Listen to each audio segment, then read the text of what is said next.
It's all over.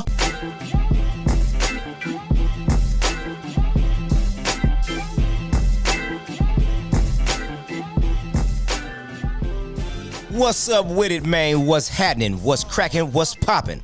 This is All Over Radio. You are tuned in to another episode. We back at it again. I am your host, Loud Mouth. Yes, indeed. On the side of me, I got B. Clark. What's happening? Right across from me, on the ones and twos, I got Caution 700. What's the deal? What's up with it? Straight from that Compton, California. And we are located in D-Town, Texas, man. The city on the come up. Our mission is to give you the topics you want and the 411 you folks need. All Over Radio is created by Black Kings for Black Kings and Queens, and for anyone interested in subjects that concern Black people from a Black perspective all over. Yes, indeed. We'll discuss current events, political matters that are pertinent to you, and we'll go over community issues that are respectable and informational in the Black community. So now that you have the rundown, we're going to get right into our show. I know B. Clark got something for us. I'm excited to see what this episode of Socially Influenced brings to us. Yeah, get into it. And yes, we will. Yes, we will get into it. Socially Influenced with your boy B. Clark. Appreciate that, Loudmouth. Absolutely. First and foremost, I got a couple of topics for y'all. We're going to talk about the 2020 Black Dad. And then second of all, we're going to talk about the bombing in Lebanon. Oh, my goodness. That's been I a know social everybody's media. seen that. I stumbled across a story of a young man over there that had a bunch of the aftermath. Yeah, on you his, saw that story too. That was sad, bro. The bodies, bro, was too real. Well, since we're talking about it, let's just jump into that one first. Yeah, we might as well. Go ahead. I thought it was fake at first though. Like when I first seen it, I thought it was one of those, animated things people do on the internet with the apps and whatnot. I did so too. but then after I started seeing more videos and then I, see the news clips, of course. Yeah. I was like, damn, that really happened. And you see the impact of it, and how far out it was affected. For me, that was like, thankfully with technology we can see things a lot clearer now. Yeah. So to see actually an explosion up close like that was just crazy to me. Like I had never really seen anything like that before. Camera phone footage and everything, because I was just scrolling down my timeline and I seen it. And just like you, I just thought it was like a new movie clip or something like that. And then I seen the next person do it, and then another person kept scrolling. I'm just like, whoa, this is getting crazy. I guess I'm curious, what was the person filming to get that timing exactly right? Right. They said it initially started. Well, first it was 137 people as of right now, confirmed killed, and over 5,000 people wounded. I'm surprised that it's not Tuesday more morning. casualties. They haven't found everybody yet. I'm sure it'll be the more. Bomb. Yeah, that's the. But do you ever wonder that, when people are capturing moments, in real time like that, what were you filming before you captured that? Because the camera angle that I saw, he's pointing the camera out the window at something. I would love to know. From what they said, I was watching the news the other day. Well, when this happened, they said the people that were there, it started initially as just the building was burning. So I guess they was recording the building. So they were recording the burning, yeah. But come to find out, it was ammonium nitrate, and they had tons and tons of it stored by the Lebanese police. Conveniently. Yeah. And it was poorly stored over there. So I guess once it bursts into a fire, it is ammonium nitrate is an industrial chemical commonly used around the world as an agricultural fertilizer and an explosives for mining. This is also the same chemical that was a key component in the Oklahoma City bombing in 2002 and bombings in Bali, Indonesia. That's so, yeah. So I did read a story about this. It came from a Russian ship. Yeah. Okay. And the Russian ship, I guess, had to reroute to Beirut because they ran out of money. And they couldn't pay the crew. Yeah. Okay. And so they went to Beirut and they were on their way to Mozambique. Right. Because it's ammonium nitrate used as fertilizer. And so but that Russian ship was abandoned. The crew left because the company that was supposed to pay them didn't have the ducats. Okay, so they left the ship, they went back to Russia, and then the government of Lebanon stored it in the warehouse there. It's been there for years now. And they haven't done anything with it. It's just been sitting there. If I'm not mistaken, I think they said since 2011. Yeah, since something like that. Yeah, it's been like somewhere around 7 to 9 years. But then it was the condition of the warehouse. They said was no shapes or sorts means to have that type of chemical there. So it started up in flames, and then that's when you see the bomb. I referred it to, remember on Terminator, the Judgment Day, the opening scene when the blow black and the guy had the lady was hanging onto the chain. That's how I thought it was another Terminator. This is like the third robot reference. Yeah, it's all over. It's getting crazy. Yeah, it's getting crazy. My boy is worried. Okay, Clark is super worried about robots, man. Let's be clear. Okay, so you know what's interesting though about the whole situation that has come up now? I don't know if you've seen in the aftermath of it is that you see people protesting. And Macron from France, the president of France, was there, and people came around, and I saw that. Yeah, I saw some of that earlier. Yeah, man. Yeah. And what they were saying is that this is just kind of like the final straw in what has been a long string of government negligence by the Lebanese government, and that's the reason why the people are now protesting. They're mad because it's like oversight. This thing was sitting there for years and they did nothing about it, and this is just kind of like compounding all the other corruption that's going on in the government. Senate resulted in $3 to $5 billion worth of damage, right? So said the blast was even felt in Cyprus, which is 150 miles away. Wow. So that's how impactful that was. Like, that's crazy. I even saw there was a lady, my fiance showed me this yesterday, a lady like doing, I think it was like a bridal shoot. And it was like in the area, and it was like a real nice setup, and the cameraman, he has like a fancy 4K camera because it looks awesome. And then you just see like mid photo shoot or whatever they was doing, you see everything just start to go crazy. I was like, oh, this is ridiculous. So yeah, hopefully everybody, prayers to everybody over there. That's crazy. Yeah. I'm just glad it wasn't like terrorist in nature. I guess I'm really. That was my first thought. I thought that too. I always go right there especially when it's on CNN and somewhere like that. I'm like, this reminds me of a movie, The Transporter or something. I was like, Lord, please don't let it be no terror because people are going to go crazy. I know we already got enough going on in this world right now, man. Please, don't have nothing to do with the U.S., okay? Y'all, can we just leave people alone until we get through one of our own problems for a second? We got a couple problems over here. Please don't have nobody else coming over here tripping. Hell no. All right, folks, and second topic of the day I got for y'all is being a dad in 2020. Are you guys, I know both of you guys are fathers, and I have 4 different types of fathers. The authoritarian parent, not considered warm, but lots of control. This parent is very disciplined. Like he's the more controlling parent. The authoritative parent, demanding, high in control, but warm. So you gotta, you know what I'm saying? You got your foot down, but you're the softy. You're stern. Exactly. Yes, exactly. The third, the permissive parent, high in warmth, but low in control. This parent will let you throw a party at any time. Oh my God. I know we've all had friends that had that one parent. I love those parents. I used to love them because mine is not one of those. Go over there to stay up all night and play Xbox or PlayStation, whatever you was playing, and stay out as late as you want past the street lights if you was me. So yeah, the last one is the uninvolved, rejecting, neglecting parent, low in control and warmth. Is that a parent at all? Sounds like an absentee. That's like an absentee parent. Yeah. Is that my dad? You should go my dad. Exactly. This is my dad. That's terrible. But it's funny though if you think about it, the people that you've come in contact with, you came in contact with these people. The guy they call him the sperm donor, or they call him by their full name. Oh, that's just Carl. Yeah. Or that's just Ed. Or you know what I'm saying? No, it's just my sperm donor. He just comes by when I need some money or some shoes for school or something like that. So we've all had that one friend and that just pitches in. Their dad just pitches in every now and then. So Mr. 700, which parent are you? Man, I'm gonna probably go. Give me the first one again. What was that first one? The first one is the authoritarian parent, not considered warm, but has a lot of control. This parent is very disciplined. I'm too soft. Like I'm disciplined, but I'm soft. So you're the second one then. So you're the I think second I'm one. the second one. I think that's what I was looking for. Demanding and high in control, but warm. That's me.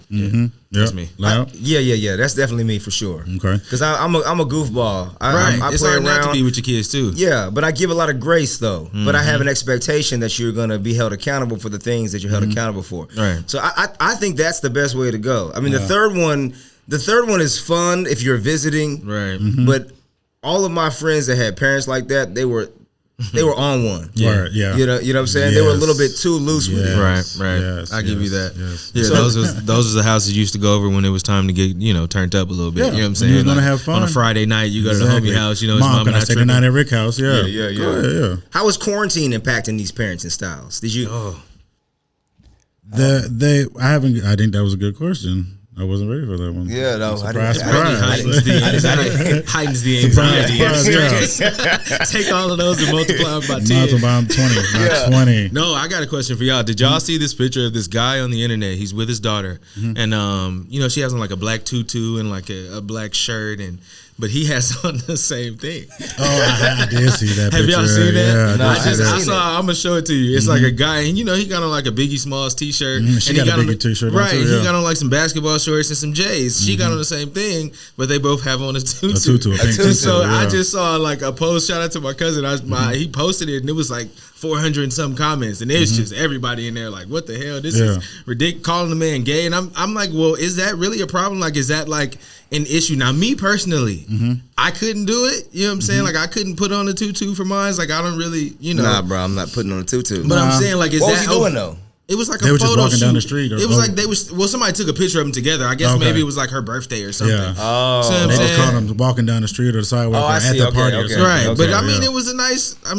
What I'm saying, it didn't look like suspect to me. Nah. It just looked like something I wouldn't It do. looked You know what I'm like saying? a dad catering to his daughter. To me, And he that's looked what like it a looked nigga that'll punch you in your mouth if you said the wrong thing Yeah. to him. So you still got to have a certain amount of machismo about yourself, or you don't Yeah. care. I Did thought it- that was crazy. Did it look like Dwayne Wade in his tutu or his skirt? Was that? Nah, Did you you get the can't same match. feeling? You can't match D Wade's. You know what I'm saying? Get the same vibe. This was a little more. The tutu thing is too much, bro. Like I'm But not he with had that. basketball shorts on and J's. Oh, he had regardless of the basketball shoes on. shorts Yeah, on. it you could wasn't see just. the he Yeah, had a tutu he just had that on over. All right, Yeah, all He right. didn't have a crazy He shirt did that for on. his little girl, just to It was like it was a birthday or something, but you couldn't really tell. But I they just don't caught get him why walking.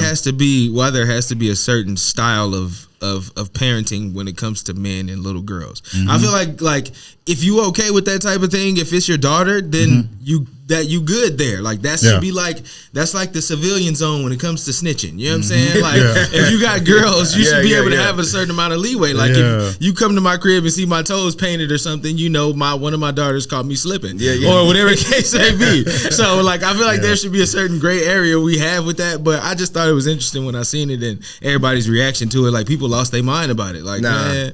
Okay, I got a question for y'all. Yeah. All right, so my daughter, all right, she's older now, right? My oldest daughter, and she's been getting into like makeup and doing different kind of styles with makeup and face paint, different things like that. And she's been trying to get me to.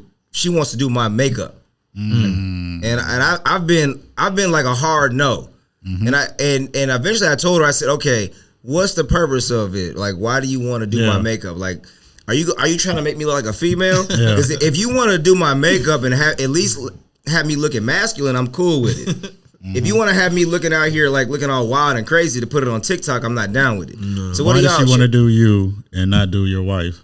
I think that I think I don't know. That's the reason why I was trying to figure out like what is this for? Is this for social media so it can be funny? You trying to clown your pops on social media, like have me out here looking crazy?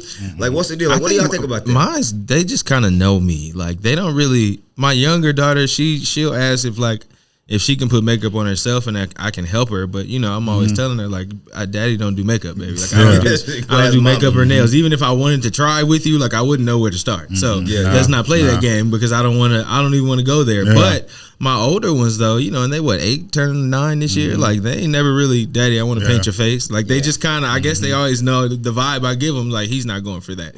Like he'll do whatever. You know what I'm saying? We can do whatever else they want to do. Yeah. But I'm not with the. I just can't get into me it. Neither. And see, mine's 6, so she's really not into the makeup unless she gets around my mom. And you know my mom, yeah. So it's like then she comes to ask me, Daddy, can Mimi put lipstick on me?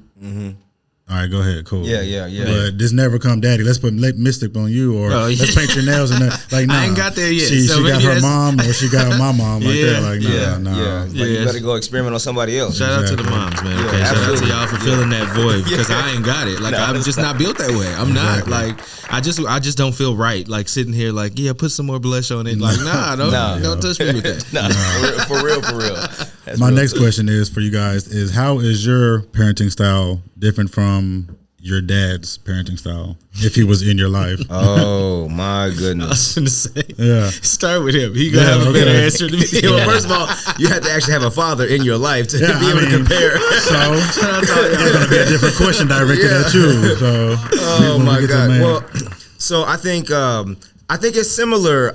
Well, First of all, what kind of father was yours? well, first of Did all, you have? see, my father, I had a really good father. You know what I'm saying? Now, he was from the south side, west side of Chicago, though. So I got my ass whooped a lot. Now, I deserved it the majority of the time. 95%. Yeah, because I was a hellion. You know what I'm saying? But I think it's very similar. I think that he had expectation of me to reach my skill level and capabilities for what God had given me. You know what I'm saying? So there was always the expectation that you were going to do up to the level of your talents and your abilities. Okay? So if you could do something, you should do it. Right? Right? And he always advocated that you use wisdom and discernment to make decisions. He would always tell me when I was, wild and knucklehead, he would tell me this analogy. He said, he would talk to me even when I want to hear him. He would say, you're like a pilot.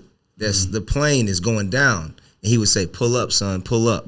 So it was always about, listen, I'm trying to give you direction. Yeah, I'm trying to give you the right course of way to go. Yeah. And he was also very big on truth, which I think has carried over into my parenting. Is that there was zero tolerance for lying. He'd always tell me that, listen, if you get in trouble for doing something, you'll get in trouble for that.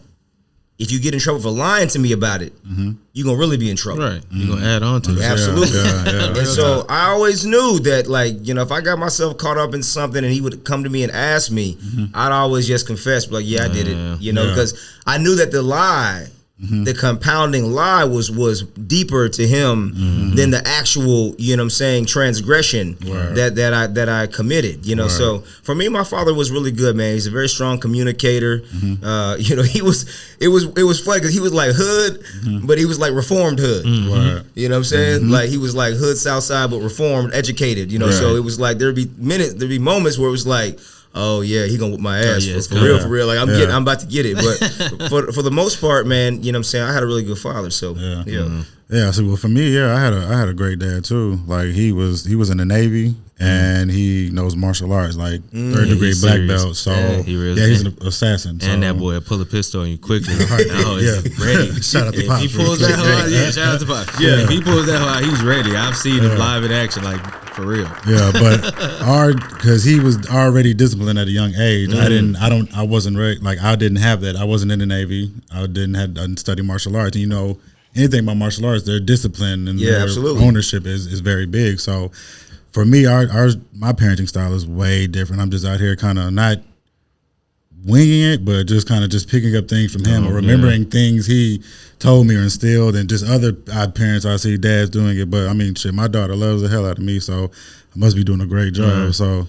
Man, I'd probably say, and for the periods of time I was around my father growing up, because it was very sparingly, he was real strict. And even when I came back to Texas, I was 18, 19, however old I was. He had younger children in the house, and so I kind of I got to learn about his parenting style from watching him parent them. Because now it's too late for you to parent me. We ended up being roommates, so it was that was over with. And I think that was kind of what the disruption was for me and him. Was the grown up me wasn't ready for to be parented no more. I didn't come to Texas to be parented no more. But I would say I probably took that from him, being kind of the stern parent, put your foot down, you know what I'm saying?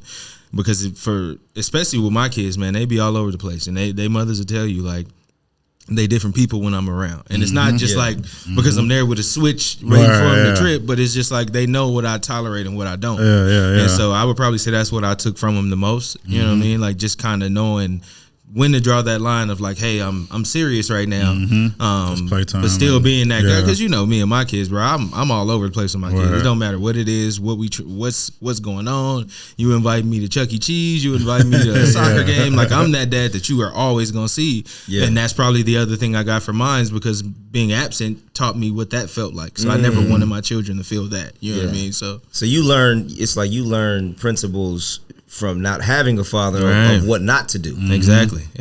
So those emotions that I dealt with when I would be put in certain situations, now I just make sure I'm there for them. Like, you know, I'm coaching a basketball team. Like, what the fuck, what am I doing? I'm going overboard from time to time. I'm not gonna lie to you, but it's just for that very reason, to be present, you know what I'm saying, and let them know that I'm there regardless of anything else. Because I was around people who had great fathers. You know, a lot of my close friends had great fathers, so it made it easy to kind of see what was what. But you know, you learn from absence sometimes.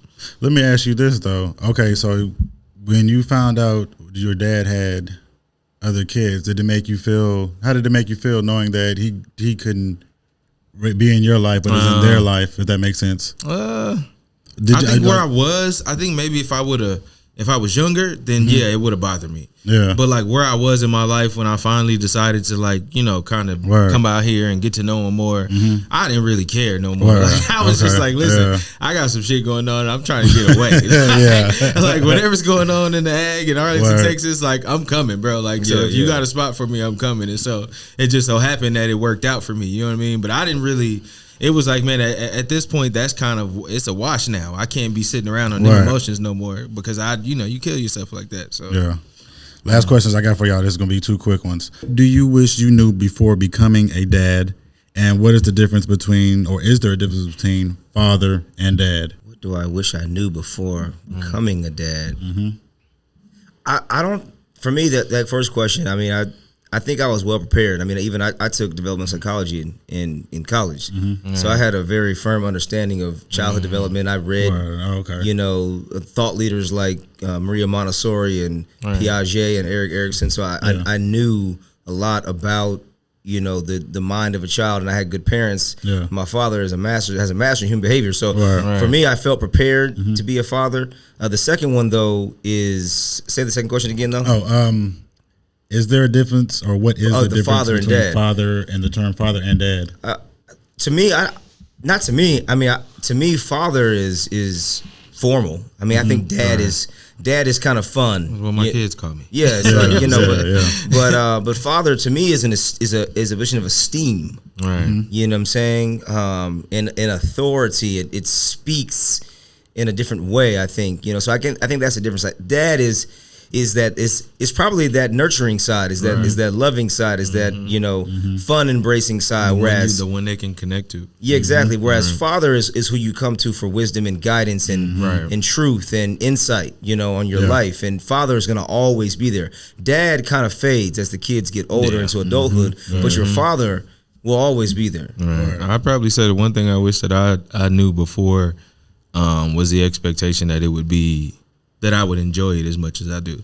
Like, it was like a horror story before I had kids. It was like everybody was like, no, don't go there, don't do this.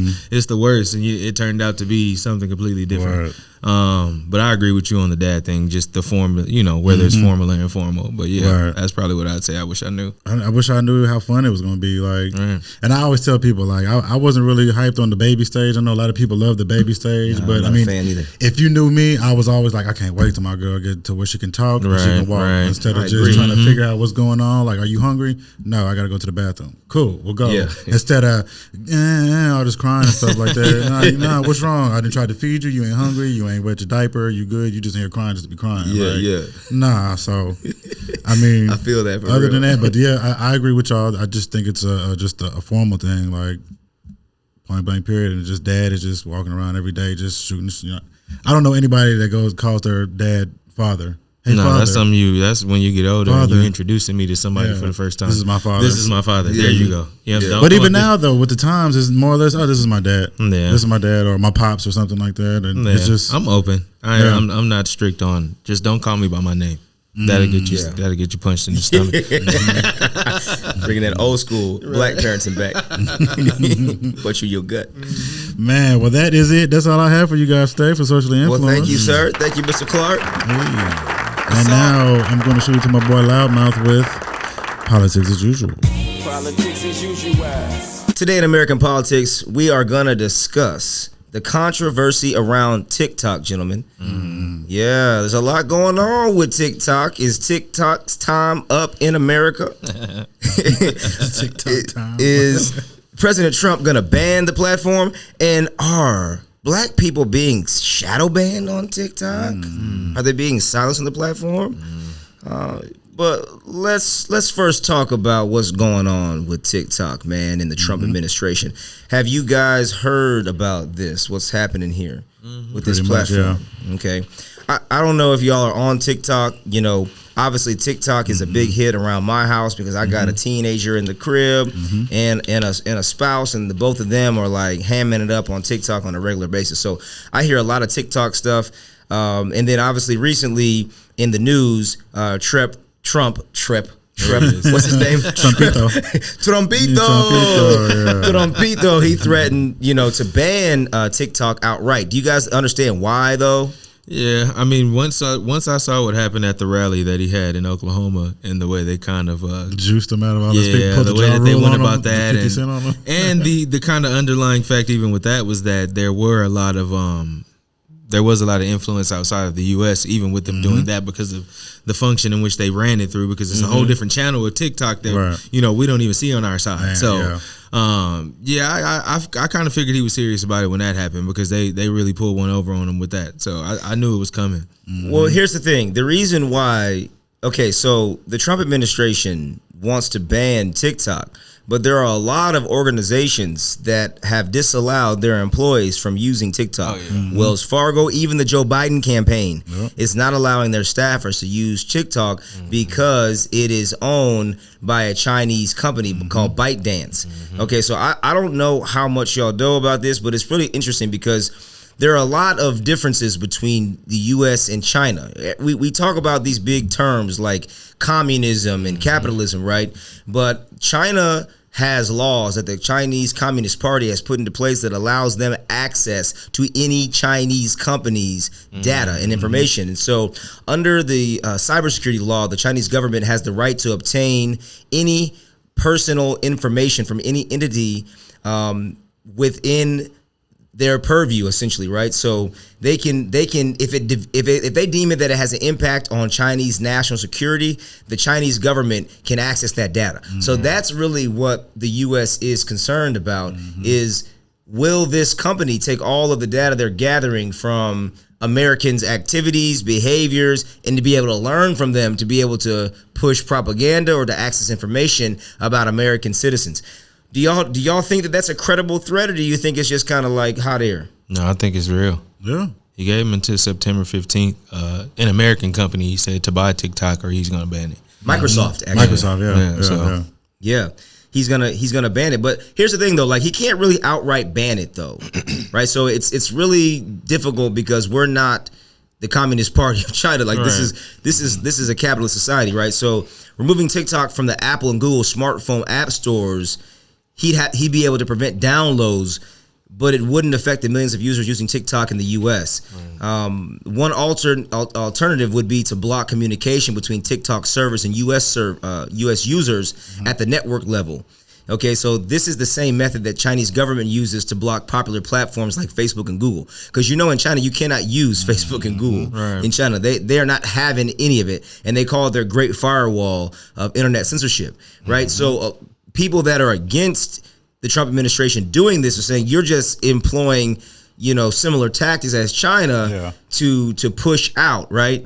And even the Chinese government, I would say one of their news, we call it a tabloid, but one of their quote unquote news sources, who knows if it's being ran, but it's a state ran newspaper. But the Global Times in China accused the United States of killing China's most competitive companies by threatening to ban TikTok, which is owned by Chinese company ByteDance, out of cowardice because it sees it as a threat to other American technology companies.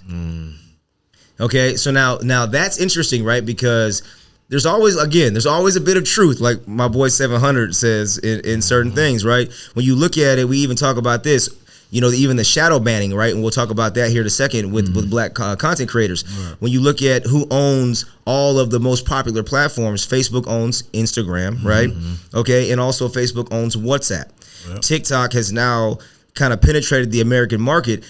So TikTok was actually called Musical.ly before. Did you know that? Oh, is that what that was? Yes. I remember that. You remember Musical.ly? Yes. It was called Musical.ly before, and they rebranded it to TikTok. Okay. Before, it was just taking, musician, like, people that create music and doing little sound bites of music, and then it kind of morphed into this TikTok, right? To like little snippets and bits of content, right? And you have all these people that are creating all kinds of revenue, and there's offices here. There's a U.S. wing of ByteDance here in the States, and so Trump is giving them, I guess, like you said, Clark, until September, I think, in order to broker some kind of sale to Microsoft in order to keep TikTok in the States. If not, the administration is going to formally, if you will, ban it and disallow it from being available in the app stores going forward.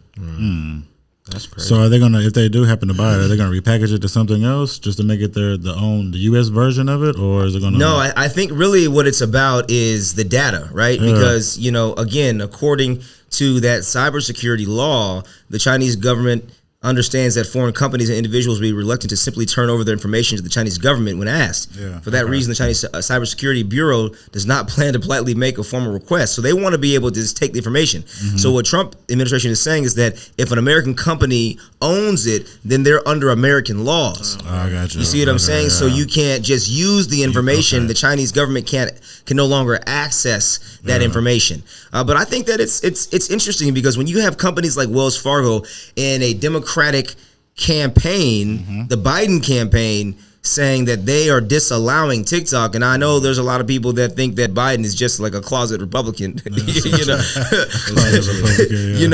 that is significant, man. I don't think it's something to take lightly. I think that there's, let's be real, man. The U.S. and China are enemies. Right. Yeah, I know that black people, we can sit here kind of, and decide what side we want to take on the issue, but it is a real fact that the U.S. and China are enemies for real. Yeah, I ain't choosing neither. I find it kind of ironic that good old Trump has an issue with these type of things, especially with all his collusion claims and all this. Man, so you cool with the something Russians every day. and them invading our elections, but you worried about TikTok. It's like, all Worried right, it's about cool. I yeah. see you pick your wars. I got it. Okay, now listen. Now, it's not only government entities, because India also has banned TikTok. To be honest, the whole country of India has banned TikTok, and that's just get rid of it. Okay, so and they're on the border. They're like, that's their neighbor. Okay, so that says something. But in the States, black content creators are also very, very upset with TikTok, and this is now a few months, standing now feud, saying that their content is being suppressed, and a number of creators. And this is from an op-ed that I got in the New York Times or Time Magazine. They spoke to these creators and they said that they've experienced noticeable declines in viewership and engagements on their videos after posting content in support of Black Lives Matter movement, or noticed recent instances where they felt the TikTok's community guidelines weren't being fairly applied to black creators.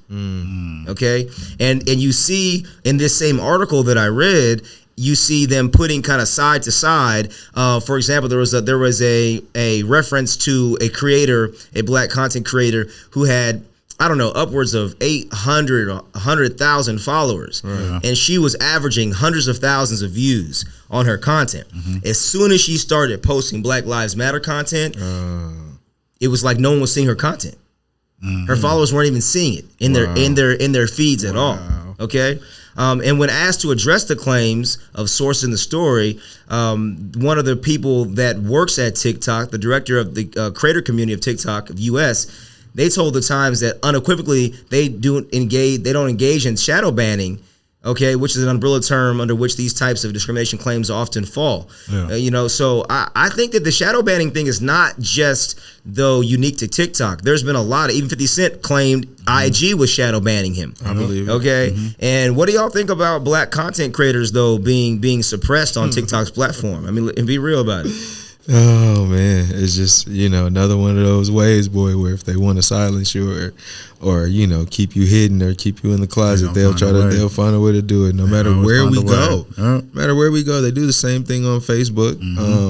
The same principles apply.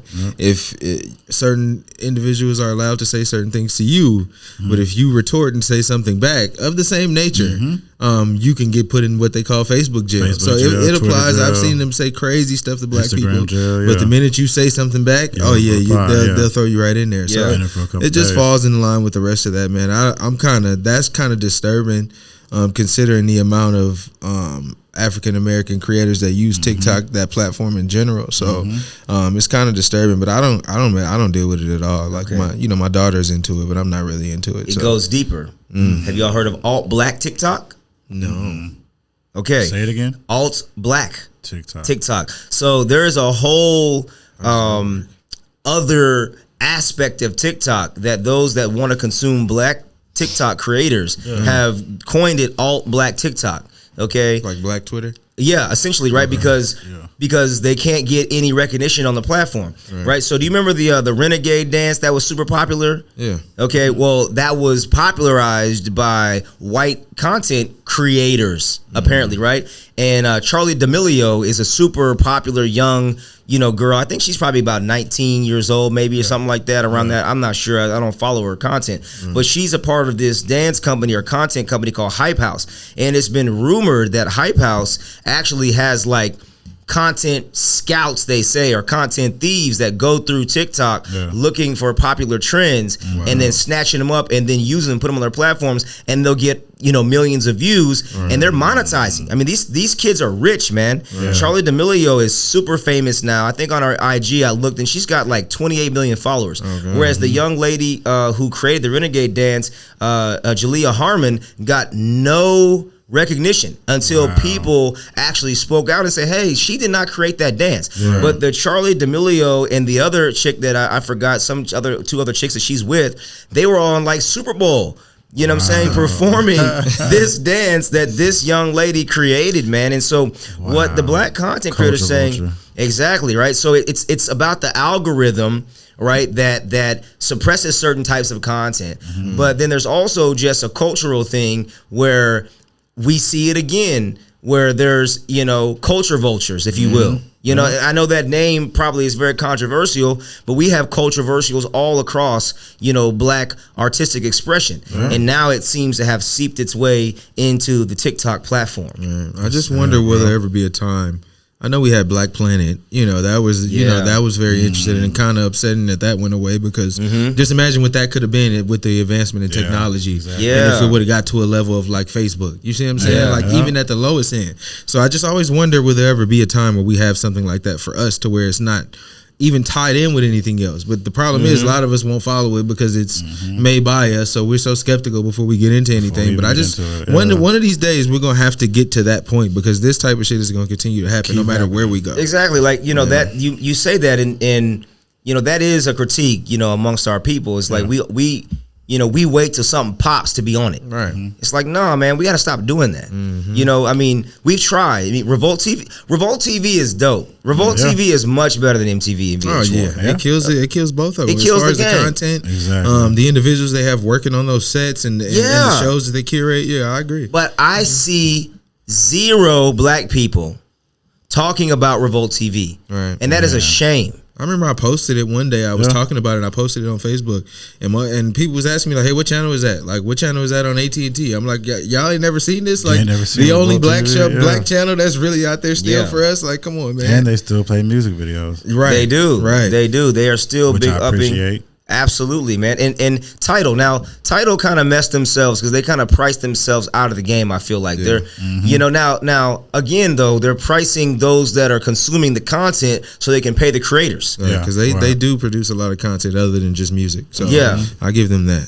So but how do you get people to go to that platform? At the end of the day, we only make up 14% of the nation. So you're going to have the allies. You're going to have the allies get on board, or else it's going to just kind of dwindle away unless we just blanket support things, which, I don't know, man. I'm skeptical. I have hope that we as a black people can begin to support things and be on board with things. Come together. At the inception of something, at the launch of something, and not waiting till, the news big ups it. But this is a big issue, man. There was one quote that I got from one of the content creators, a 20-year-old TikToker from Indianapolis, Chinyelu Mwafrika. Oh, good job. Yeah. See, I got to make sure I make the African names right.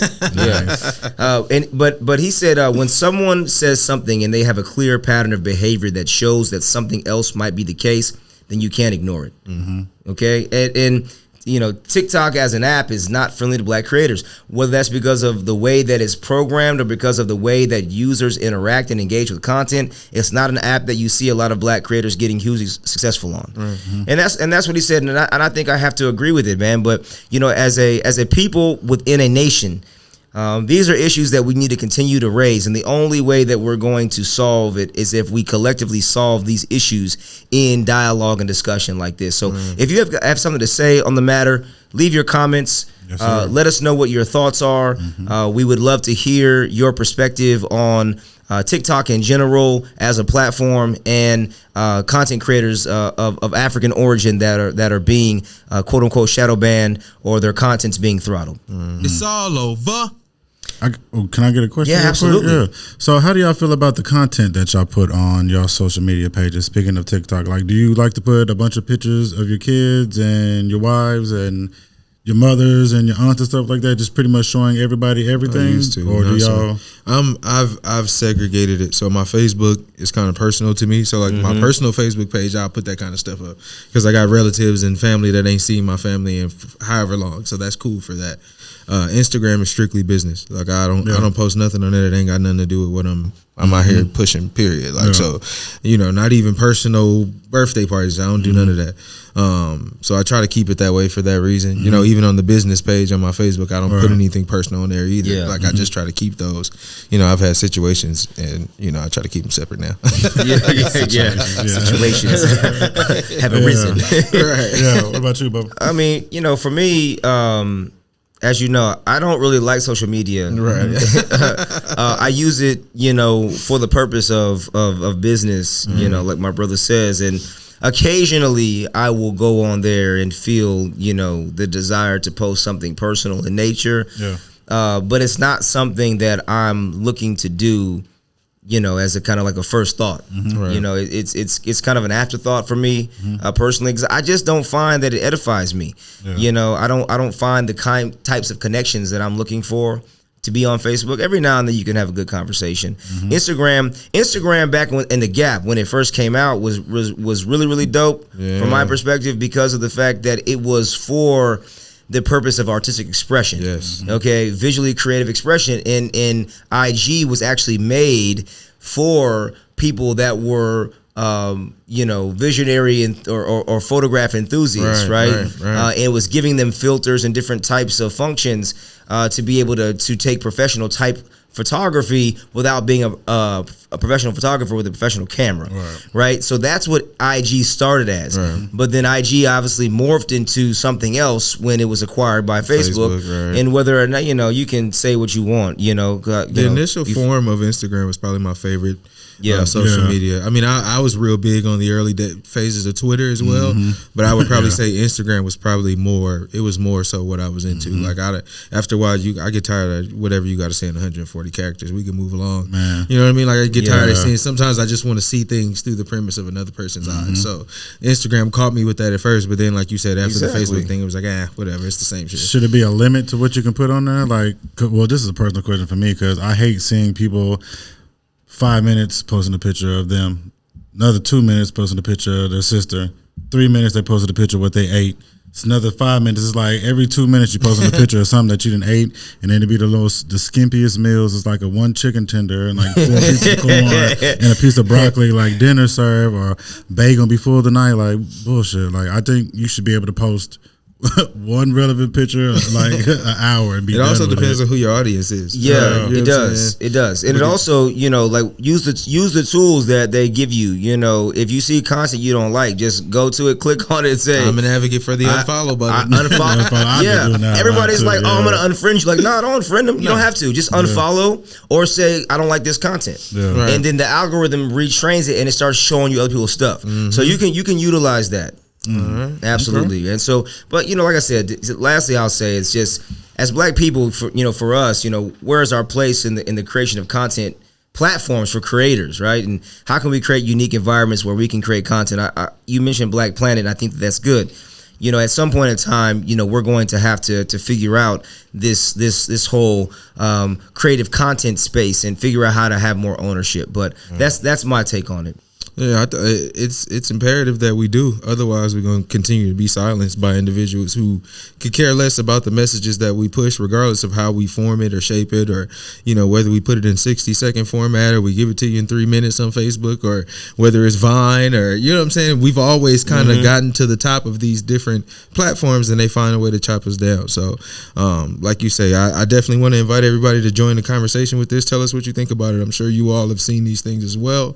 We definitely want to hear what you got to say, and from here we're gonna get to the community impact report with my man Loudmouth. You need to get up, get out, and get something, 'cause you and I got to do for you and I. And LaFace, please don't sue us. Leave us alone. We just trying to get it out here. Look, hear my plea. Leave us alone. Come on, babyface, just leave us alone, man. We just I ain't heard that in years. we really like that track. We don't want to have it go away, but I know that you're pressing us. So community impact report. I want to focus today. I have a story on greed. I want to read this to y'all, and I want to get y'all's thoughts. Okay. All right. So listen to this. Right. A Tennessee state senator was charged with swindling $600,000 in federal funds to pay for her wedding and finance a lavish lifestyle. Federal prosecutors announced. From 2015 to 2019, State Senator Katrina Robinson is accused of stealing the money that was granted to the Healthcare Institute, a company she directed. In addition to covering her wedding cost, Robinson, a Democrat from a Memphis district elected in 2018, is charged with using the funds to pay for her honeymoon and pay legal fees for her divorce. With the stolen money, the lawmaker also paid for her daughter's 2016 Jeep Renegade, home improvement, a $500 Louis Vuitton handbag, and invested in a snow cone business run by her children. Robinson was Robinson was charged with theft, embezzlement, and wire fraud. Despite the charges, okay, listen to this. Despite the charges, she said, listen to this. She will continue to serve in the state legislature with the same integrity, the same passion that I've demonstrated since you've elected me to this office. What? Okay. Those are words out of her mouth? Yes. Is this person? Can I ask the race of this person? Are we gonna do a guess what race it is? Yeah, let's do that. Well, her name is Katrina. So it may now. Okay. Katrina. What's her last name? Robinson. Yes, that's a sister. That's a sister. Yeah. Master Robinson had a lot of us out here. Man. So she said, it's believed that if I were not in the position that I'm in, that if I did not champion the voices, the views, and the faces that I represent, that I would not be in this moment right now. What? Tennessee State Senate Democratic Caucus said in a statement, Robinson's legislative work is not in question, and she deserves the presumption of innocence and due process. What? Yes, she does, Sister Robinson. That's what I'm talking about. Listen, don't let them try to frame you into something. You was just doing what they do when in Rome, okay? When in Rome. When in Rome. So I wanted to read y'all. So what do y'all think about this story? She's using, obviously, her position of authority to get herself on a come up on the Louis. You know what I'm saying? Buy Jeeps, finance honeymoon, and finance legal fees for a divorce, all in the same time. That's greed. It's framed perfectly. It's greed. Boy, that's all that is. And greed kind of manifests itself, and it continues, especially if you feel like you're doing something not getting caught. So you just start to compound the things on top of it. Like, I pay for this wedding, but we ain't really getting along no more. So let me just throw this divorce on top of there. You know what I'm saying? Let me throw this these student loans on top of there. Let me pay for this out of this. It's just crazy, man. I don't see how people don't ever believe that they're gonna get caught doing this kind of shit. It's also when you spending somebody else's money, right? You don't appreciate it as much, right? You're loose with it. It's just, to me, it's just disappointing, man, because what happens is that those that are on this, the opponents of black people, okay, will use these kind of stories to say, look here, see, she's black and a Democrat, okay, right? And this is disappointing, man, that an individual, now, of course, there's a presumption of innocence, of course, okay, but the fact that you would even be caught up in a situation like this, there has to be a bit of truth in it that you're improperly using funds and you're in a position of authority, and people are trusting you to be a leader. And a leader should be a person of honesty and trust, not of greed and selfishness. Agreed. It's funny to me. I hear this story. I believe it because I'm not gonna say no names, because at my job at one point in time we had a lady that was working in the truck business, or she was on the truck side of it, receiving in the truck. So a lot of the drivers would give her checks straight to her. She would have to go make a copy, whoop to whoop, take it to the boss, turn it in. So for a long period of time, bro, she was taking some of the checks up to the boss, taking some of the checks to the boss, hitting the leg. And she always had a good conversation. Oh, yeah, about my baby. Bro, at one point in time, she was buying like 20 pair of Jordans just for all the kids and grandkids. Oh, my God. She was lit. Word, I'm not knowing where she getting this money from. She's stunting on me in my face, but come to find out, oh, she hitting licks on the drivers, the check. So paying for that, and then she paying for her wedding and her getaways and her vacation. So when you tell me that story, I'm like, oh. Yeah, it gets you every time. I think maybe they hide a sack in the J's. That's why niggas love Jordan so much. Like maybe like each Jordan, like we don't know on the low. Like Jay got a boy, you got something. You get a Cocaine. cocaine in your J's, man. Call it me. Okay, so the next thing I want to talk about, I want to talk about Chicago, y'all. Oh man. All right. Listen, you know, as I've said many times before, my parents are from Chicago. The only reason why I am from California is because my parents had a vision of getting out the hood and moved all the way across country, slept in their car, and did, you know, things that most people wouldn't dare to do, to sacrifice to give myself and my older sister a new life. So that's the reason why I'm from Cali. And so Chicago has been rough for a long time, but it's getting out of hand now, y'all. I mean, you know, obviously recently on the hip hop side, you know, your boy Duck just got gunned down. Rest in peace. You know, and he had 4 kids, I think, young kids under the age of 10. But I want to read some things to y'all, and I just want this to kind of sit with people. All right. And I don't know what's up, Chi-Town, like what's going on, but what I'm about to read is not acceptable. Okay, for any reason. But 24 children under 10 years old have been shot in Chicago this year. Damn. Okay? Chicago had 105 murders in July. In July. That's more than double the 44 in 2019 July of the same period, okay? 584 shooting victims, also up dramatically from the same period last year, okay? With 308 last year in July. July was the most violent month reported in 28 years. Okay, July's largest incident happened on the 21st when 15 people were shot outside a funeral home. All right, the youngest victims in July include a baby shot on the 27th while riding in a car on the Bishop Ford Expressway in the far south side. A 3-year-old girl shot and seriously wounded on the South Shore, and a 5-month-old baby shot and wounded in Old Town on the 16th. So far this year, murders have nearly doubled. Okay, y'all, I don't know what's happening, Chi-Town. All right, what's going on, man? But the recklessness, we're gunning down our people like it's a sport. Babies. It's kind of crazy to see, and you know, I've always been kind of tuned into, like, you know, I've always been a big fan of like the Chicago rap scene, and even with some of the, you know, the drill rappers, and you know, I've always been interested in those stories and how them things work. But even with the Duck thing that you bring up, if you look at some of the posts afterwards, I mean, one of his enemies put a diss song up about him right after he died. Right, you know what I'm saying? away, Because they keep it perpetuates itself over and over again. I don't understand it enough. You know, Chicago and Compton are different. Right. I joke with Raz about, you know, which one is worse, but you know, I kind of see it a different way because, you know, Chicago's so much bigger. You know, I wouldn't know what to do. So, you know, I don't know what's going on out there, man. Like, I think Chicago is worse, man. That's what I feel like. I'm gonna be honest, man. Listen, I don't care what people think, what I say about this, man, but there's a sense of the demonic to me. Okay, they refer to themselves as demons, bro. It's not it's not cool, bro. It's not. There's nothing cool about it. Okay, and again, like Compton, LA. Let's be 100 keep 100. The violence is bad, but what I've noticed in LA is that the gang violence has decreased over the years. Right. Okay? And there's also, even back in the day when there was violence, there was a desire to reconcile. That's why even the word pass came from LA. Like, you get a pass, I'm gonna let you pass. Like, okay, you can, all right, who you here to see? You coming to see your auntie? All right, cool, you get a pass. If I catch you over here again. But it's like, they out here just wilding, bro. Like, shooting little babies in cars, man.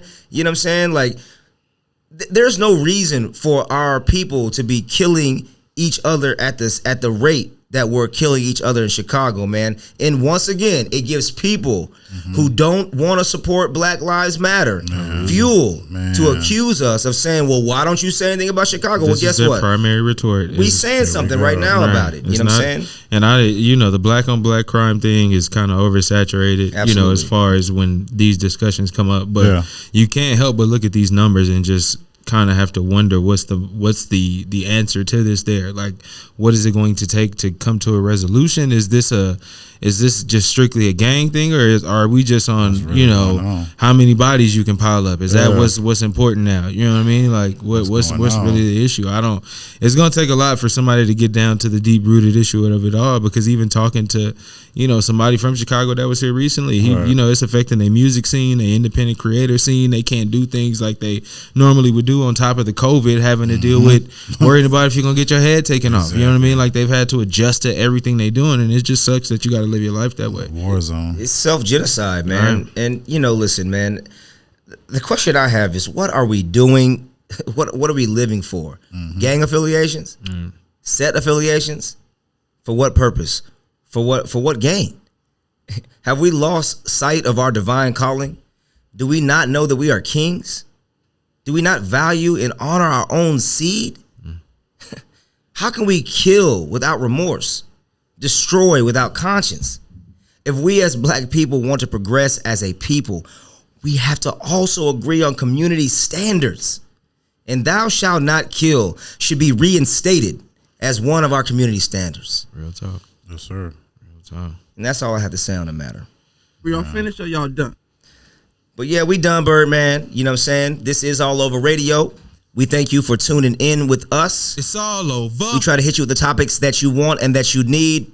Controversial, fun, entertaining, enlightening. Go ahead and put your comments, please. Share the conversation with those around you. Join in the discussion. Please. You can find us at It's All Over Radio on Facebook, Instagram, Twitter, and It's All Over Media on YouTube. We thank you so much for watching. It's All Over Radio. Peace.